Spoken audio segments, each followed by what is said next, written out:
नमस्कार दोस्तों, एक बार फिर से स्वागत है हमारा चैनल एडमिशन वाला पर। सभी को पता होगा कि रिवाइज टाइम टेबल आ गया है, इंजीनियरिंग का भी आ गया है, फार्मेसी का भी आ गया है, डायरेक्ट सेकेंडरी इंजीनियरिंग का भी आ गया है। लेकिन कुछ बातें करेंगे कि जिन लोगों ने फॉर्म भरा था ऑलरेडी, ऑप्शन फॉर्म भरा था फार्मेसी वाले, उनका क्या है। बाकी की भी थोड़ी सी चर्चा करेंगे कि बाकी को पहलों को लेकर भी हम थोड़ी सी चर्चा करेंगे। ये मेन विषय या फिर मेन मुद्दा है ये वीडियो बनाने का, कि थोड़ी सी चर्चा हम करेंगे। रिवाइज टाइम टेबल सभी को पता है, सब आपको मालूम होगा रिवाइज टाइम टेबल आ चुका है, थोड़ी सी नज़र उस पर भी फेरेंगे शुरुआत में। तो दोस्तों सभी को पता है कि अब आपकी डेट जो बढ़ी है, सभी को पता था 20 तारीख तक एक्सटेंशन दिया है। लेकिन स्टूडेंट्स के मन में शंका थी कि क्या वो सिर्फ जिनका डॉक्यूमेंट का प्रॉब्लम था उनके लिए थी। लेकिन हालांकि जो बैकग्राउंड की सिस्टम चालू थी, आप एडमिशन कर सकते थे। आज भी कुछ लोगों ने एडमिशन किया होगा, तो वो तो था ही, मतलब चालू था, सब कोई बंद नहीं किया था। आप सीट एक्सेप्ट कर सकते थे, आप कॉलेज में जाकर एडमिशन भी ले सकते थे। और अब अधिकृत रूप से उन्होंने बता दिया है कि एक्सटेंशन सभी को है कि आप सीट एक्सेप्ट कर पाओगे 20 तारीख तक, आप रिपोर्टिंग भी कर पाओगे कॉलेज को 20 तारीख तक। और फिर जिन लोगों का प्रॉब्लम था डॉक्यूमेंट का, उनको भी 20 तारीख तक ये सारा बाकी का जो काम है वो निपटाना होगा।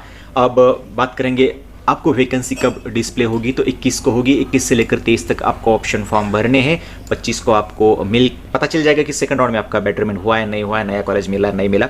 और आपको आपके लॉगिन से भरने हैं। आपको अगर जिन्होंने जिस फर्स्ट टाइम सीट मिला तो आपको बाकी की प्रोसेस करनी होगी, मतलब आपको सीट एक्सेप्ट करना होगा, फी भरनी होगी। अगर जो लोग बेटरमेंट के लिए गए उनको कोई करने की ज़रूरत नहीं होगी, डायरेक्टली अगर नया कॉलेज मिलता है नए कॉलेज में जाकर एडमिशन लेंगे।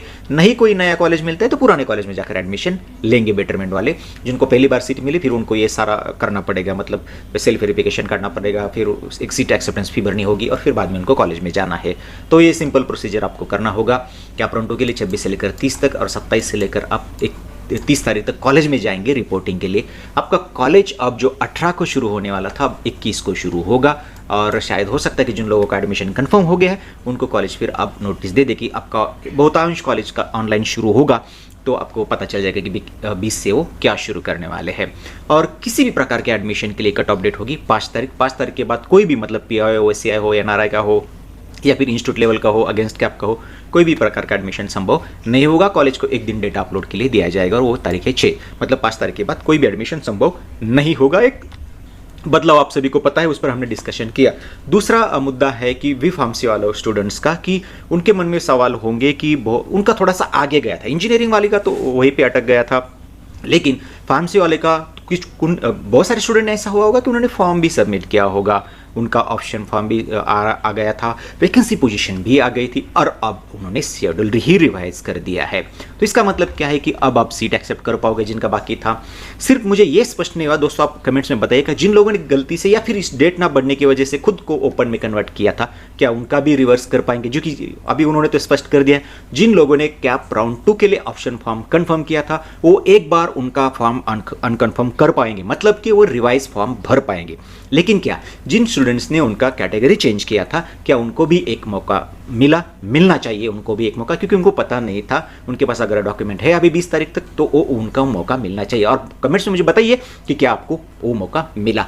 यहाँ पर स्पष्ट लिखा है कि आप जिन लोगों ने कैप राउंड 2 के लिए उनका ऑप्शन फॉर्म कन्फर्म किया था उनको एक बार वो मौका मिलेगा कि उसे अनकन्फर्म किया जाए और फिर से तसल्ली से ठीक तरह से फॉर्म भरे। कब? तो वो तारीख भी आपको दी, तो 21 तारीख को आपको मिल जाएगी वैकेंसी पोजीशन और ऑनलाइन ऑप्शन फॉर्म आपको भरने होगी 21 से लेकर 22 के बीच में। तब आप उसे एक बार उसे अनकन्फर्म करके फिर से कंफर्म कर पाओगे। उस दौरान अगर कुछ बदलाव करना है आपको तो आप उसमें कर पाओगे।